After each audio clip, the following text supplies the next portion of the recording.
The world of Magic the Gathering is all a buzz right now. Rumors are abounding, specifically focusing on remasters, and even more specifically, talking about a return to the original Urza's block with Urza Saga Remastered. Magic. I am a wizard! History. I'm an old wizard! The magic historian. My bones hurt. Greetings, owners of fine luxury cardboard rectangles. My friends, I hope the day finds you well. We are here for another edition of Real or Rumor. This time, we're going to be talking about the concept of Urza Saga Remastered, which is a very, very exciting concept. So, let's make sure we're all on the same page. First of all, what even is a remastered set? This is a concept that not everybody may be familiar with because it's not something that has existed in Magic the Gathering, at least not in physical Magic the Gathering, for very long at all. Now, it is a reprint set. First and foremost, it is a set that is purely reprints. Now, remasters are basically the idea of taking an entire block and condensing it down into one set that is, I guess you could call the best of, not quite the best of, because it doesn't automatically have the best cards in it. Wizards of the Coast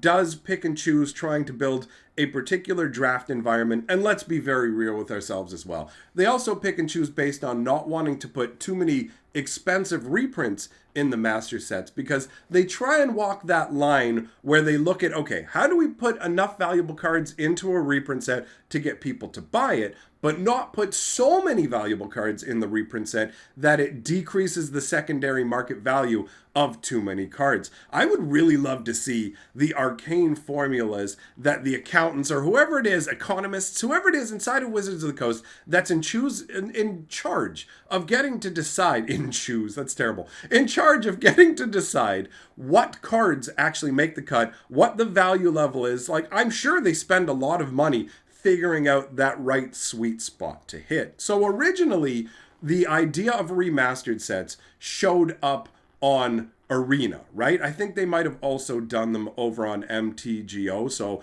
if they were there before that, really, I feel like it was brought into most people's awareness through things like Arena and the newly released Time Spiral Remastered. Obviously, that's the most recent one in memory. And Time Spiral Remastered did very well as a set. I have to say, the concept of remastering is actually a pretty good idea, taking advantage of the fact that blocks already have a lot of depth. Now, if you're not familiar with what blocks are in Magic the Gathering because you're newer to the game, it's a really simple concept. For a large period in Magic's history, whenever a new world, whenever we were visiting a new world, or each year, we would basically be staying in the same place. Okay, so we're going to Mirrodin. So there's going to be actually 3 sets in this block. You will have a big set that establishes the world, right? And gives you an idea of the mechanics, the inhabitants, all that sort of thing. And then 2 smaller sets that build on the previous set while also adding in their own new mechanics. Now, over time, Wizards of the Coast discovered that the first set would do really well, the second set would do okay, and the third set would have the hardest time because the third set would have to kind of try and expand on both the mechanics of the first 2 sets while also having enough of a unique identity that it could express its own mechanics as well. And that is a tall order. It really was. The third set used to mostly be the biggest disappointment. Not always, but most of the time, the third set would be So Wizards of the Coast decided to scrap the block system and use this sort of do whatever we feel is appropriate at the time, which means we're getting a lot of one-offs where it's just like, boom, here's one set, that's it, we're done with this, moving on to the next world. But we do have a mini block coming up at the end of the year with Innistrad having both the werewolf set and the vampire set as well, right? So blocks aren't completely done for, but either way, that used to be the way things were done. So Urza's Saga was the big set. And then you had Urza's Destiny and Urga. Good Lord, I can't talk today. Urza's Legacy and Urza's Destiny were the two smaller sets that were attached along with this. So the remastering concept is one that is a fantastic idea from the perspective of being able to go back, from the company's perspective, being able to go back and take resources that already exist, cram them all down, just get rid of a bunch of stuff, and then just go, okay, here we go. Here's the best offering. They did a Kaladesh remastered on Arena. The remastered sets, to me, are far more exciting in a physical form. So like I said, rumors are abounding right now that Urza's Saga is targeted to be the next remastered set. Now, I don't know how much of this is wishful thinking. When it comes to older Magic sets, there are some additional situations you need to be aware of. One big situation you need to be aware of when it comes to the ability to effectively reprint the cards from a cost-saving perspective. Understand that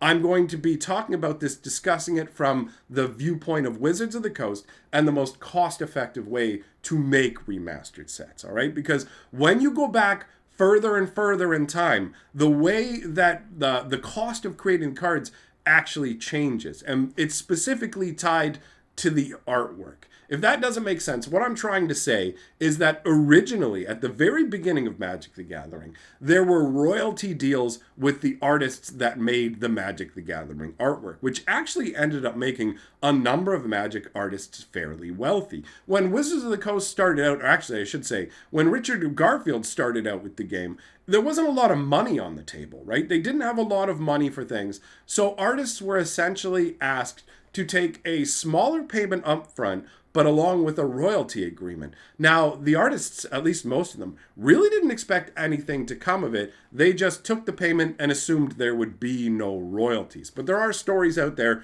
from Magic artists talking about how they were shocked to learn that they were going to be getting thousands and thousands and thousands of dollars, because Wizards of the Coast pays for every single individual card that is printed with that Magic artwork. Now, in today's Magic world, the art is actually just purchased as a one-off. The artist is paid a one-time fee. Wizards of the Coast then owns the artwork. The artist can sell like playmats and prints, and the original artwork and artist proofs are sent to them by Wizards. But Wizards of the Coast retains the rights to the artwork and can use it for the rest of eternity. When we're all beep boop robots in the future, 1,000 years from now, Wizards of the Coast will still own that artwork. 1,000 years of Magic the Gathering! You heard it here first.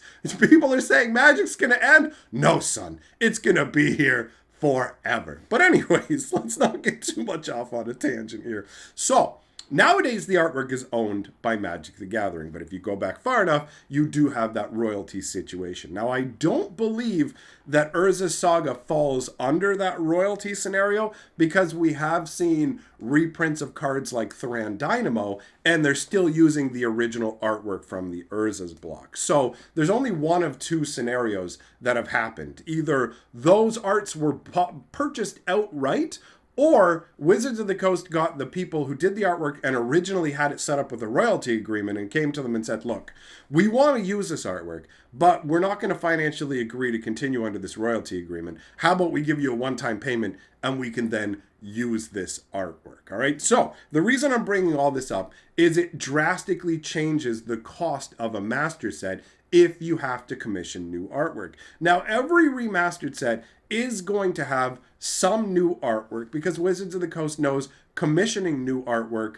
for a set, or at least adding new artwork to a set, is an additional draw for certain people. And in some cases, I genuinely think that what they're doing is using some slush art they have kicking around. If you don't know what slush art is, basically, when Wizards of the Coast has artwork commissioned, sometimes they can't use that artwork. And there's a variety of reasons for that. Some examples may be that the artwork that was submitted doesn't actually quite fit the card the way they thought it would, so they put the art off to the side. Or it may be that the card the artwork was commissioned for has been scrapped. So all of a sudden, they don't even need that artwork. So that goes off into a file, and they find places here or there to use that artwork, right? Because they paid for it. And it makes perfect sense in that regard. So when it comes to a remastered set and having new artwork, if you already have artwork on the side or only have to commission a handful of new artwork, that is far cheaper than having to make all new artwork for all of your cards and paying per card.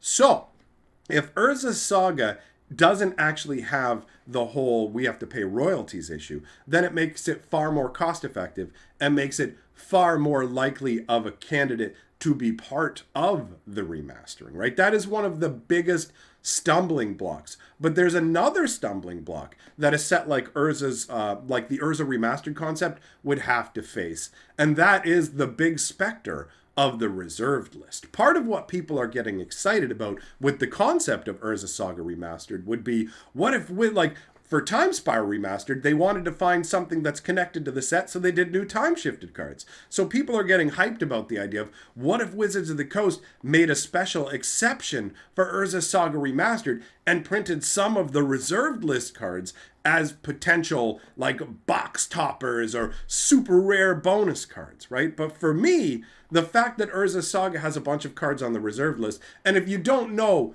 what the reserved list is, I'm not going to go into a bunch of details, but essentially Wizards of the Coast promised back in the day that there are a bunch of old cards they would never reprint. And as a result, there are people who consider that to be a legally binding contract and would basically try and sue Wizards of the Coast if they reprinted reserve list cards. Now, all arguments about whether that would succeed or fail, whether the lawsuit would succeed or fail, Wizards of the Coast actively wants to avoid lawsuits, in my opinion. So the fact that there are reserved list cards in these Urza sets makes it far less likely to me that they would consider doing a remaster for this set until further into the future, either when they want to access the reserved list or they've just decided, hey, we've already remastered a bunch of other sets. In my opinion, the Urza Saga Remaster isn't out of the question. The fact that it's not using royalty-style artwork is a big point in its favor, but the reserved list works against it. But I really think that the biggest thing that makes it sound like Urza Saga Remastered will be far-flung in the future, if ever, is the fact that there are a lot of properties that Wizards of the Coast can leverage still before they even need to worry about going to Urza Saga, right? We have a situation where there are a number of interesting worlds that they just seem to not really be too keen on returning to or are currently viewing a return to. So I can think of a couple examples off the top of my head. The Lorwyn block, for example, you could either do Lorwyn and Shadowmoor as remastered, because those two are like a mega block. Normally, like I said, you had one big set, two smaller sets. But with Lorwyn, it actually went one big, one little, one big, one little, with an amazing concept where it is Lorwyn's a world that basically has eternal sunshine and daytime for hundreds and hundreds of years, and then it goes to perpetual night for hundreds and hundreds of years. Basically like a souped up, like in Alaska where they have endless nights and stuff like that that go on for months. It's that kind of concept. So Lorwyn is a very interesting world, and there's a lot to it, right? It's got a lot of flavor. They've got a lot of sets to draw on, and over time, a whole bunch of cards have cranked up in value from that set. But on top of that, Lorwyn definitely doesn't have a royalty problem. It definitely doesn't connect to the reserved list as well, right? So you have that example. Another great example of a card that's primed for a remastered concept would be the Kamigawa block. The Kamigawa block was criminally underrated from the perspective of being a really cool world with a really cool story. That was awesome. Like the idea behind the spirits of the world are going to war against the mortals of the world. And that includes even the spirits of your own souls. How do you fight against that level of threat? It's absolutely amazing from a story perspective. But the problem for Kamigawa was that it came on the heels of Mirrodin. And Mirrodin was such an overpowered block that Wizards of the Coast needed to pull the brakes. And as a result, they made Kamigawa into an intentionally weak set so they could kind of pour it into standard and dilute the power level of Mirrodin. But as a result of that, people really didn't like Kamigawa. The truth about Magic players is they tend to kind of wave away sets that are full of garbagey cards. Mostly what makes the biggest impact for people is the power level of the cards that are in the set. So Kamigawa is a world that was shoved off to the side. Think about how many times we've gone back to Ravnica. Think about how many times we've gone back to Innistrad, and we're going back again at the end of the year. And the reason this happens, according to people like Mark Rosewater, is names of sets that have sold really, really well. Those are the names we're going to keep using. We're going to keep returning to sets that do really, really well. So if we go to a brand new world and it tanks, the set tanks, we're probably never going to get to revisit that world in any real capacity. That's exactly how it works. So expect that we'll be returning to Eldraine, because Throne of Eldraine did very, very well. It's unfortunate that amazing story worlds will just get tossed to the side because the set didn't sell that well, and the name, according to upper management, doesn't have that much value attached to it. But right now, remember recently they were talking about possibly making Kamigawa Neon Dynasty, some kind of futuristic Kamigawa. So they are currently envisioning ways to try and use properties and names that people know, but without making them new sets in standard, right? Innistrad is good enough that it's going to get 2 standard sets at the end of the year. Kamigawa isn't good enough for that, but what it is good enough for is a remastered set. So I would expect to see Lorwyn remastered, Kamigawa remastered, all of that stuff before ever seeing Urza, Saga, and like the Urza block remastered. And for me, that's what puts it, along with the reserved list issues, firmly in the category of rumor. I don't genuinely believe that anytime soon there's a good chance of getting Urza's Saga remastered. That's just my opinion, and I'm interested in knowing your thoughts, so let me know. Thanks to all my patrons for supporting my channel, and I'll see you guys all next time.